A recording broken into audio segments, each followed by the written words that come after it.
receber ou conquistar? Eis a questão. Portanto, o segredo de reinar em vida consiste em receber de graça tudo que Jesus conquistou para nós na cruz. A Bíblia estabelece muito claramente que só vamos reinar na vida por intermédio de Jesus Cristo se recebermos dele duas coisas: a abundância da graça e o dom da justiça. Descubra hoje que o modus operandi de Deus é contrária ao do homem. O homem pensa que para que Deus o abençoe, ele precisa merecer, obter aceitação, ser digno do favor e das bênçãos de Deus por seus próprios esforços. O homem pensa que as bênçãos de Deus são baseadas em seu desempenho e em suas boas obras. No entanto, esse não é o modus operandi de Deus. Seu modo de agir não tem a ver com adquirir, conquistar, mas com receber. Ele prometeu que se recebermos a abundância da graça e o dom da justiça, reinaremos em vida. Em Romanos capítulo 5, versículo 17, o Senhor diz: os que recebem. Esta palavra receber no original é lomama, que significa pegar, sem a noção de violência, algo ou alguém com a mão por estar perto. Ele não disse que quando conquistássemos a abundância da graça, na força de nossa própria justiça, reinaríamos em vida. Mas por alguma razão, muitos cristãos continuam a viver com base em um sistema de conquistas. Você pode estar se perguntando: se é fácil assim, por que muitos cristãos não estão reinando em vida? Fico contente que você tenha se despertado, pois significa que você está sendo ministrado e Deus está removendo velhos marcos da religião da sua mente.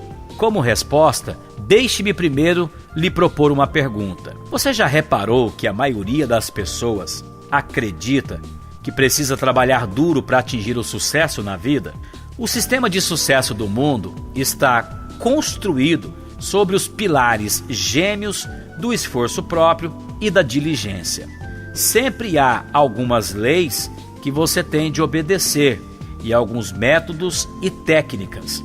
Percebe-se o quanto fomos catequizados a manter o foco em conquistas, em fazer as coisas confiados em nossos próprios esforços.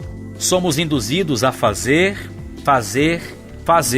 esquecendo-nos de que o cristianismo é, na verdade, está feito.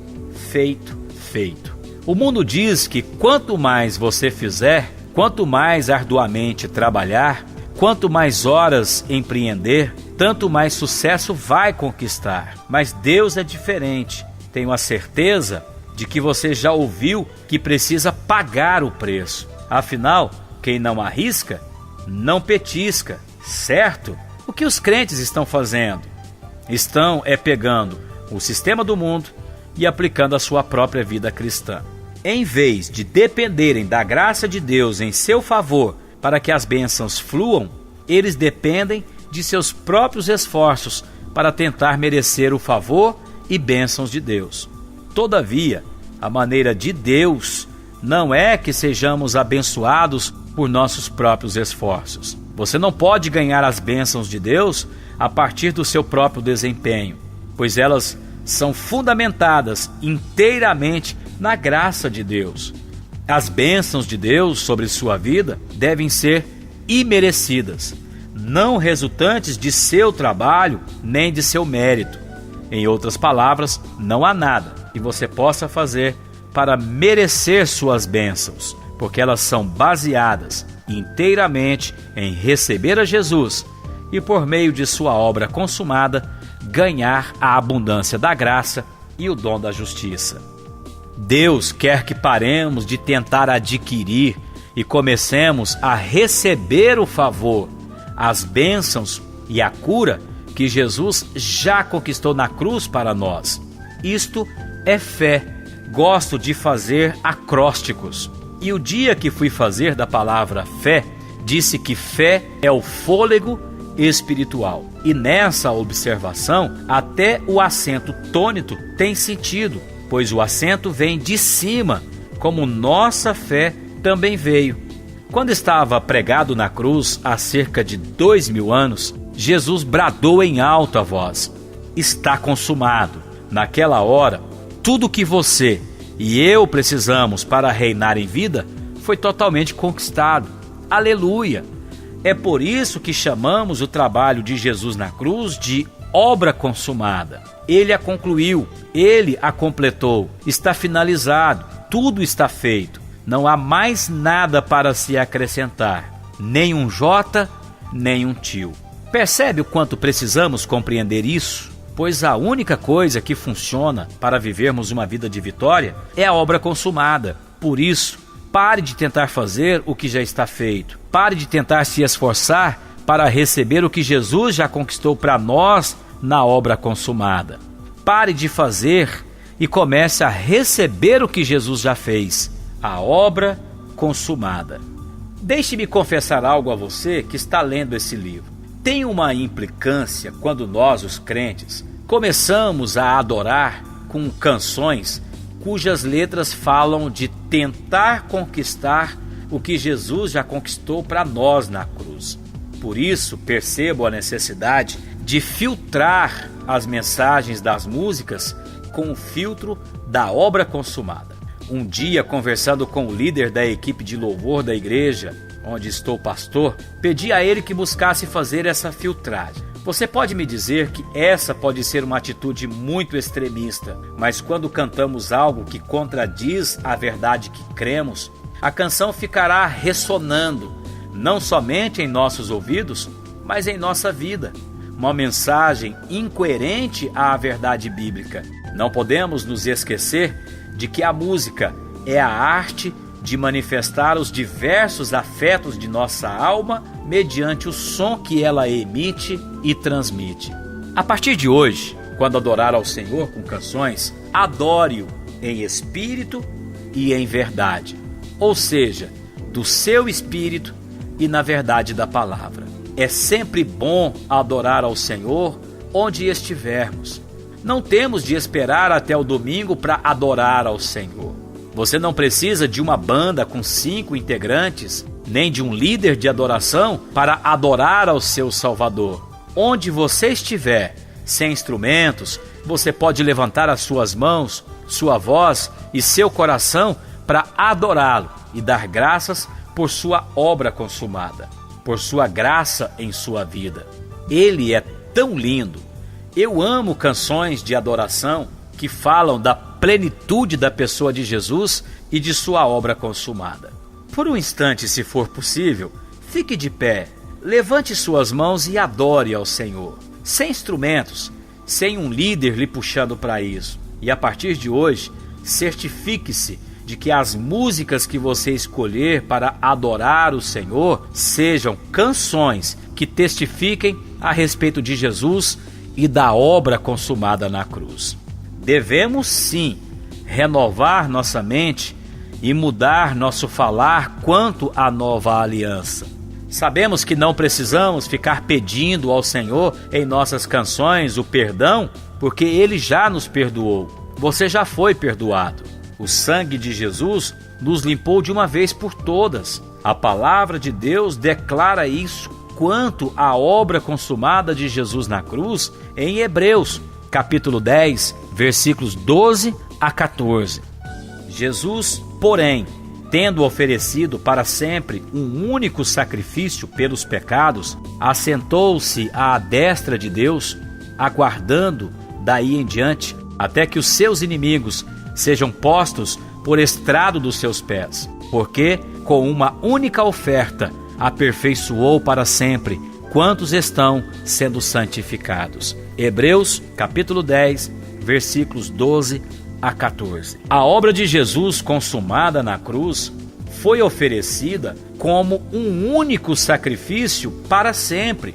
E quando você recebeu a Jesus Cristo em sua vida, você foi aperfeiçoado para sempre. Mas quanto tempo dura para sempre? Estudei a fundo a expressão para sempre usada neste versículo no original grego. E imagine o que eu descobri. Anote isto. Para sempre significa para sempre. você foi aperfeiçoado para sempre pelo sangue purificador de Jesus, não pelo sangue dos sacrifícios de animais que jamais poderiam retirar nossos pecados. Agora, tem algo que preciso falar que não é novidade para você. Há muitos crentes hoje que não acreditam que foram aperfeiçoados para sempre pela obra consumada de Jesus Cristo. Eles ainda estão dependendo de seus esforços próprios para qualificarem a si mesmos. Eles acreditam que sua performance faz diferença a ponto de Deus mudar seu estado de humor por causa de seus atos negativos. Possivelmente, você já se perguntou: como posso estar plenamente seguro de que todos os meus pecados já foram perdoados? É uma boa pergunta. Repare comigo no texto em Hebreus, capítulo 10, versículo 12, e descubra o que Jesus fez para oferecer a sua vida como sacrifício e pagamento por todos os nossos pecados. Jesus, porém, tendo oferecido para sempre um único sacrifício pelos pecados, assentou-se à destra de Deus. O que Jesus fez? Ele assentou-se à direita do Pai. Você sabia que, segundo a antiga aliança no Velho Testamento, todo sacerdote permanecia em pé, ministrando diariamente e oferecendo repetidamente os mesmos sacrifícios, os quais não podiam jamais tirar os pecados? Os sacrifícios de animais feitos na velha aliança aplacavam a ira de Deus momentaneamente. Por isso, foi necessária a vinda de Jesus. Ele veio morrer por nós e ser a nossa propiciação para sempre diante de Deus. Jesus Cristo foi a propiciação pelos nossos pecados de uma vez só, sendo um sacrifício perfeito e único. Não foi o sangue de um animal, mas o sangue e Cristo aspergido por nós que tem efeito para sempre. A Bíblia diz que Jesus se assentou após ter sido oferecido como único sacrifício para sempre pelos nossos pecados. Jesus assentou-se para demonstrar para nós que a obra está de fato consumada. Como não amar esta palavra? Ela é viva, ela nos introduz nas verdades eternas de Deus. Segundo a antiga aliança, o sacerdote que servia no tabernáculo de Moisés jamais se assentava, mas permanecia em pé, ministrando diariamente, porque sua obra nunca era concluída. O sangue dos bois e cabras não podiam jamais tirar pecados. Assim, viver pela velha aliança ou misturar as duas alianças nos faz viver sem descanso. Há uma parábola em que Jesus diz que estava a ponto de vomitar os mornos, e ali ele ainda enfatiza que é melhor se fôssemos frio ou quente e não mornos. Sei que este texto tem outros entendimentos teológicos, mas olhando para o frio da parábola, como aqueles que servem à lei, ou para o quente, como os da esfera da graça, podemos entender que os mornos devem ser aqueles que servem a Deus, misturando a lei com a graça. E a respeito desses, Jesus diz que estava a ponto de vomitá-los.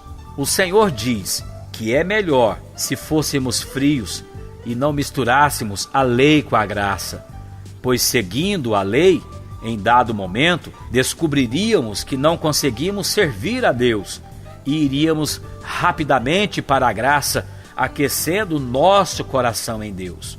A aliança que passou diz: faça isto e viverás. Mas a aliança da graça é: creia que Jesus fez isto e viverás. Quão grande diferença repousa nessas duas alianças. Elas são opostas por demais, mas ainda assim a religião consegue misturá-las. Podemos entender que é ruim viver pela lei, tentando agradar a Deus com a nossa performance, mas há algo ainda pior, que é misturar as duas alianças e tentar viver aquela frase maligna que alguns até pensam estar na Bíblia: faça da tua parte que farei a minha. Quando cremos na obra consumada, entramos no descanso da fé. Esforcemo-nos, pois, para entrar nesse descanso. Hebreus capítulo 4, versículo 11. Após ser glorificado e assunto ao céu, Jesus se assentou para nos mostrar qual é o modus vivendi dentro da obra consumada. Se você pudesse entrar no tabernáculo de Moisés e ir no santo lugar, você notaria que não havia uma única peça de mobiliário preparada para que o sacerdote se assentasse nela. Ou seja, você não encontraria uma única cadeira no santo lugar. Você encontraria lá o altar do incenso, o candelabro e também a mesa dos pães da propiciação. Interessante que lá não havia cadeiras. Isso mostra que a obra do sacerdote no Velho Testamento nunca era consumada. Somente a obra de Jesus é uma obra consumada. Agora me deixe mostrar algo maravilhoso a você. Não foi apenas Jesus que assentou à direita do Pai. Ele nos fez assentar com Ele. Aleluia! Na carta dos Efésios, capítulo 2, versículos 4 a 6. Mas Deus, sendo rico em misericórdia, por causa do grande amor com que nos amou, e estando nós mortos em nossos delitos, nos deu vida juntamente com Cristo. Pela graça sois salvos, e juntamente com Ele nos ressuscitou e nos fez assentar nos lugares celestiais em Cristo Jesus. Talvez você esteja perguntando: o que significa todo esse assunto sobre cadeiras e assentar-se? Assentar-se na Bíblia é uma ilustração do descansar do crente na obra consumada e completa de Jesus, porque ele concluiu toda a obra na cruz em seu lugar. Agora está assentado à direita de Deus e conquistou tudo aquilo que a nossa alma, por vezes cansada, deseja tanto conquistar.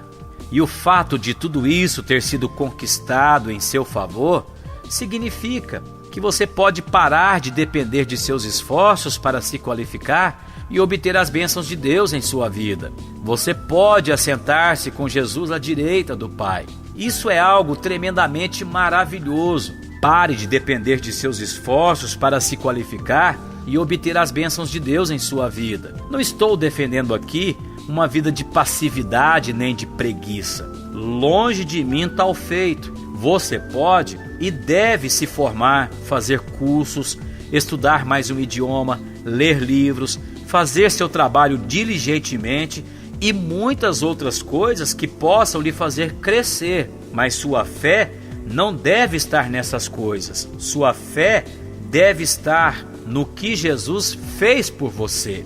Então, se você é um estudante, por exemplo, tudo isso se traduz da seguinte maneira: estude seriamente, conquiste várias notas máximas em seu rendimento como estudante para a glória de Deus, mas não confie em sua inteligência nem em suas qualificações para trazer para você as bênçãos de Deus. Falo isto pelo fato de que a graça de Deus não nos torna preguiçosos nem improdutivos. Ao contrário, ela torna seu trabalho muito mais abundante para a glória dele.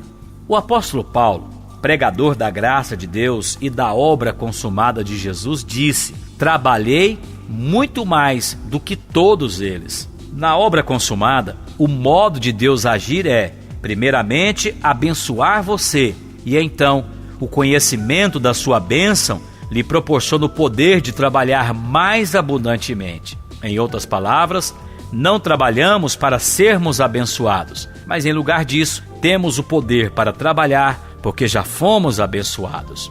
Muitos crentes estão fracassados porque estão se esforçando profundamente para se qualificarem para as bênçãos de Deus por meio de suas próprias obras. O esforço próprio rouba de você o privilégio de reinar em vida por meio da graça de Deus. O que você acabou de ler aqui? O esforço próprio acaba roubando de você o privilégio de reinar em vida por meio do esforço de Cristo. Você não pode receber sua salvação, sua cura ou a saída dos problemas pelos seus próprios esforços. Já parou para pensar qual foi o maior milagre que Deus fez em sua vida? Creio que você respondeu: a salvação. Também ando nesta fé. Foi a salvação, foi o ser salvo do inferno. Agora, como isso ocorreu? Por seu esforço ou pelo esforço total de Cristo? Foi pela graça, mediante a fé, e não por suas obras, para que você não pensasse que dependia de você. Efésios capítulo 2, versículos 8 e 9. Se fora assim com a salvação, quanto mais os milagres menores, como uma cura, a prosperidade, um casamento restaurado ou outra coisa que para você parece ser algo sobrenatural, mas para Deus o sobrenatural é o seu natural. Meu irmão, Jesus conquistou cada uma dessas coisas na cruz. A nossa parte é crer em sua obra perfeita, em sua obra consumada, e receber com os braços abertos a abundância da graça e o dom da justiça, e daí começar a reinar na vida por intermédio do único Jesus Cristo. Pare um pouco agora mesmo, procure estar sozinho e faça uma oração declarando que você vai parar de tentar obter a graça de Deus como resultado do seu próprio esforço. Diga a Ele que você quer compreender a obra consumada e quer vivê-la todos os dias da sua vida. Ore isso e creia que a sua vida nunca mais será a mesma. Ouça a voz de Deus que lhe diz que você é amado ou amada dele. Ele tem prazer em sua vida. Amo em demasia a palavra de Deus e gosto de olhar detalhes tênues, uma vez que eles mostram grandes verdades. Por exemplo, mesmo antes de Jesus fazer qualquer obra, Deus disse que ele era o Filho amado que lhe dava prazer. Ele disse isso 2 vezes, uma vez lá no batismo, no Jordão, e outra vez 40 dias depois no Monte Hermon. Agora, o maravilhoso nisso é que quando Deus disse a Jesus no batismo que ele o amava, Jesus estava no Rio Jordão, o lugar mais baixo da terra, próximo ao Mar Morto, a 400 metros abaixo do nível do mar. E na segunda vez, 40 dias depois, Jesus ouviu essas mesmas palavras no Monte Hermon. Todavia agora, ele estava a mais de 3.000 metros de altitude, a montanha mais alta de Israel. Isso não é maravilhoso? Preste atenção. Estando lá em cima, enquanto tudo está bem, Deus nos diz: você é o meu filho amado, que me enche de prazer. E caso você esteja lá embaixo e as coisas não estiverem bem, ele também diz: você é meu filho amado, que me enche de prazer. Somos amados quando nos sentimos bem e quando não nos sentimos bem. Creia que ele amou você ontem, que ama você hoje e que amará você amanhã. Ele é o mesmo ontem, hoje e para sempre. Agora, para que essa mudança aconteça e permaneça, comece permitindo que o Espírito Santo lhe ensine a depender da obra consumada de Jesus e a receber, porém não conquistar as bênçãos por meio de sua graça. Ouvi meu discipulador, o pastor Naor Pedrosa, testemunhar que o dia que ele compreendeu que a graça não era somente um ensino teológico, mas algo que deveria vir por revelação, aí então ele diz que percebeu que começou a experimentar a graça. Ore hoje mesmo a respeito disso. Que tal agora? Esse é o caminho simples de Deus para a plenitude de uma vida vitoriosa.